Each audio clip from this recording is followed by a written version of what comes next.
Hello साथीहरू सबैजनालाई नमस्ते। आज हामी कहाँ जाँदैछौँ सुन्नुहोस् है त। हेलो पूजा म्याम, साजन सर, आज हामी कहाँ जाँदैछौँ यसो सर्टकटमा भनिदिनुहोस्। हामी चाहिँ आज गोठालो फार्म जाँदैछौँ हजुर। सानो डे आउटको लागि।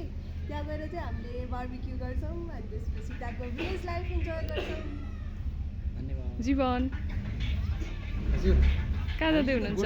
भिलेज भन्नेमा जाँदैछौँ। त्यहाँ चाहिँ अब चाहिँ हामी घरबाट निस्कियौँ सबैजना र गौशाला चोकदेखि अगाडि बढ्यौँ र मित्र पार्कदेखि राइट साइड मोडेर बागमतीको तिरैतिर हुँदै जोरपाटी चोक निस्क्यौँ र त्यहाँदेखि हामी साखु सडक हुँदै थली चोक पुग्यौँ र त्यहाँबाट हामी लेफ्ट लाग्यौँ जहाँ गोठालो फार्म हाउस अवस्थित रहेछ। र जाँदै गर्दा हाम्रो एकजना साथीको बाइक बिग्रियो, फेरि दुईजना भएर ग्यारेजको साथीलाई लिएर बाइक बनाउनु भयो। हामी चाहिँ अगाडि बढ्यौँ र त्यहाँको एकदम सुन्दर रमणीय दृश्यहरू अवलोकन गर्दै अगाडि लाग्यौँ र एकदम रमाइलो रहेछ, एकदम फ्रेस नेचुरल भाइब्सहरू आउने है, एकदम रमाइलो भयो, एकदम एक्साइटेड पनि थियौँ। अब चाहिँ हामी यो गोठालो फार्म हाउस पुगिसकेका छौँ र भित्र इन्ट्री हुँदैछौँ। एकदम नेचुरल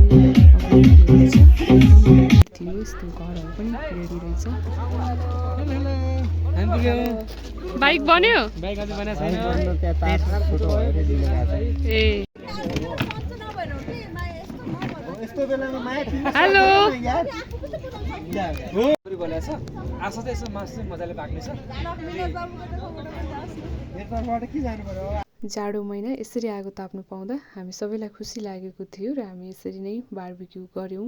सबैजनाको रहर पनि पुरा भयो, खुसी भयौँ र फर्किँदा अलिकति अँधेरो भइसकेको थियो र नाइट भ्यूहरू हेर्दै हामी चाहिँ घरतिर फर्कियौँ।